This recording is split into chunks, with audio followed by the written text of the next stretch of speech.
Dear Nigerians, for how long are we going to look the other way while our country is being mismanaged? For how long? You know, first of all, this government, as far back as 2015, they said they had stopped paying subsidy. And for a very long time, they maintained that they were not paying subsidy.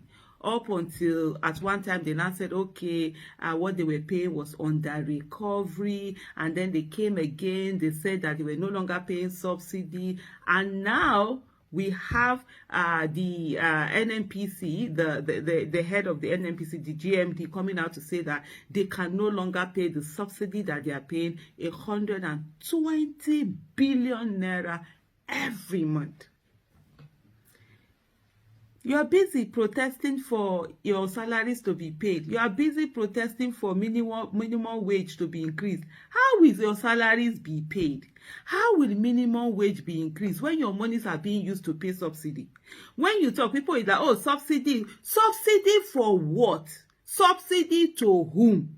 What are we subsidizing? Diesel that runs the economy, diesel that it's more of importance in terms of economy. They use it to run what do you call it now, big jets, big vehicles, your trailers, your lorries, your big buses. They use diesel to run for industries and all of that. It is diesel that they use. It's not subsidized. It's not. But we are subsidizing luxury cars that are being driven. When you talk about this, some people say that, oh no, there's no subsidy. Who said it's because of subsidy that the price has not increased? Who said that?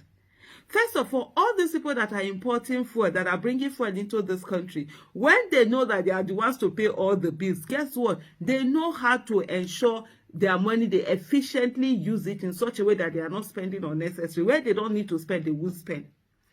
We saw what happened the other time with the subsidy scam. I don't even know what happened to those cases. Of course, we don't follow cases. We don't follow them through. We don't know what's going on there. And when we saw a situation whereby there were subsidies were paid for even the fuel that were not brought into the country. Most of the subsidy that is being paid on fuel, this fuel are not used in Nigeria. They are now, taken out to other neighboring countries and sold there. So for how long are we going to keep up this charade? For how long are we going to be using our money to just waste our money? And at the end of the day, we keep going on to borrow, and borrow more, borrow for the next generation that are yet to be unborn. Let us even look at this 120 billion naira. From my calculation here, for example, if we look at 2-bedroom flats, for example, maybe they cost like 10 million naira. Let's say 10 million naira for 2-bedroom flat. If we have lands given by government that it's not being paid, with 10 million naira, you can build decent 2-bedroom flat, right? And we look at the 120 billion that is being paid monthly. If you divide 120 billion naira with 10 million naira, you're going to get 12,000 units. So even if you say, okay, the 2-bedroom flat will cost 20 million naira, that's going to be 6,000 units of 2-bedroom flats every month. That's what is being paid as subsidy. Even if you carry that, this subsidy, I've said it repeatedly, can we stop subsidy? And there's no how the government will say that it's no longer paying subsidy, but it is the one determining price. You can't put a cap at it. Who is putting a cap on diesel? Who is putting a cap on palm oil? Who is putting a cap on gari that we are selling? Who is government giving you the price of gari? Is government putting a cap on the price of onion? The market forces will put a cap on it. When there is more demand, less supply, prices will go up. When there's more demand, when there's more supply, less demand, prices will go down. It's the natural thing of marketing. And there's no need. A situation whereby the government says, oh, there's no subsidy, but you have to sell this price at so amount. The same price in Lagos is what is the same price in Edo, the same price in Maiduguri, the same price in Sokoto, the same price in Kano, the same price in Port Harcourt, the same price in Niger. How is that going to work? It's not going to work. That automatically means there's subsidy. Somebody is subsidizing for the price to remain the same, irrespective of the fact that this liter of petrol is being taken for so much, from 1 kilometer to another, sometimes thousands of kilometers. Who is going to pay for that haulage? We cannot continue with this subsidy where a few people are using it to be rich. The poor woman in the village, she doesn't have a car, she doesn't have a bicycle. She probably is not even aspiring to buy a car.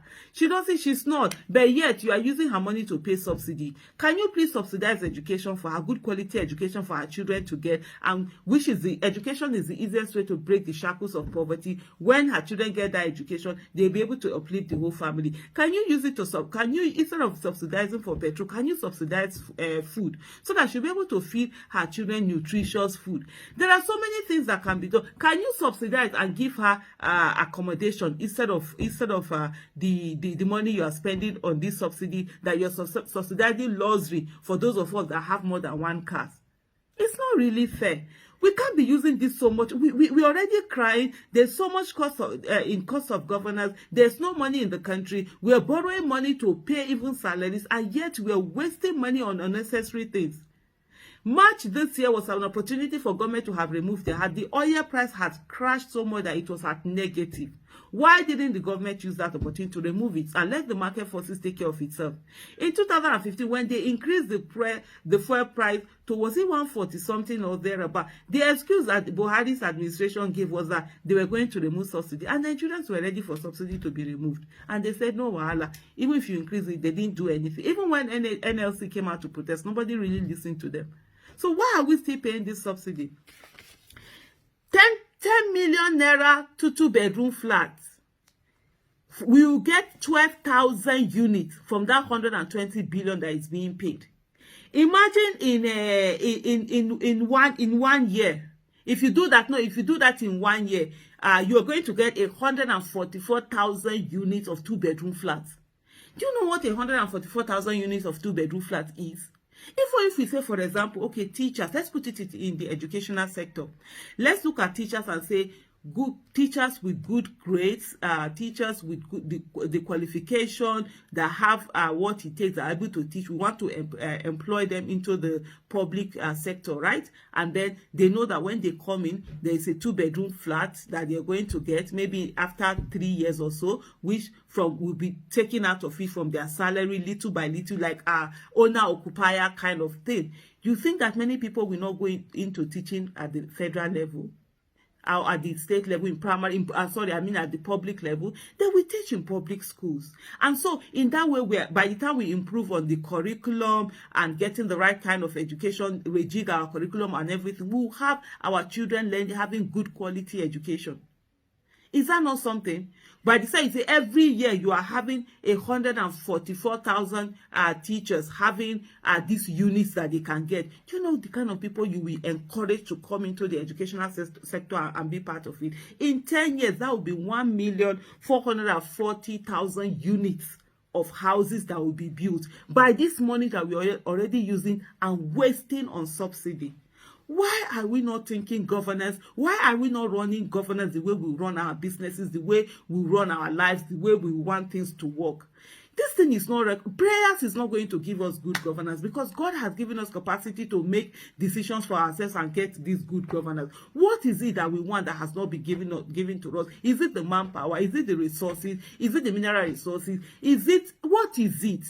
Yet we refuse to be a great nation. We keep holding ourselves down. We keep allowing charlatans into office that do not have the courage to do the right thing, do not have the capacity to do the right thing, they don't have the competence to do the right thing, are not even interested in doing the right thing, do not have the empathy to wish for others what they wish for themselves, and they don't want the people to enjoy. 120 billion naira is being used monthly to pay subsidy. Subsidy for what? To subsidize luxury? This 120 billion naira at 10 million naira per 2 units bedroom. I'm not including land, because I'm assuming at least government should be able to give free lands for these things we use the money to build it. 10 million naira, you can build decent 2-bedroom flat. Decent. decent one, at least somebody will come, 2-bedroom flat that they will own, even if somebody who is starting life as a teacher, or even if you say even in the police force. How many police? What is our distance of the police? Imagine recruiting people with intelligence, people with the right creativity, people who are savvy, the youth with the capacity, the competence into the police force, instead of this crew too that we just bring in anyhow kind of people. Imagine qualified people to be there, degree holders and all of that, to get in there, and they know that in the scheme of things, with their payment and everything, they're going to get these houses given to them. Every year we are churning out 144,000 units at least of houses for them. Do you think they won't come in? Do you think they won't stay? People don't want too much. People just want to have decent accommodation, good quality education for their children, food to eat, roof over their head, good transport system, security and all of that. Not everybody wants to fly a private jet. Not everybody wants to travel abroad. No, when they have decent life, you know, these are things that you should not have too much money for you to be able to get it for yourself, for you to be able to do it for yourself. Why are we suffering our people? Why are we denying our people basic things that we can actually work on getting? These things are not rocket science. Leadership is not rocket science. All it needs is people that care, that have empathy, and want to do the needful for the people. And we must begin to look for those people and vote them into office. And when they don't do well, boot them out, criticize them, make demands for them, or send them away. We cannot continue to waste our monies like that, and people are sitting there every day praying to God to come and solve their problems. God will not do for us what he has given us the capacity to do for yourself. See you next time.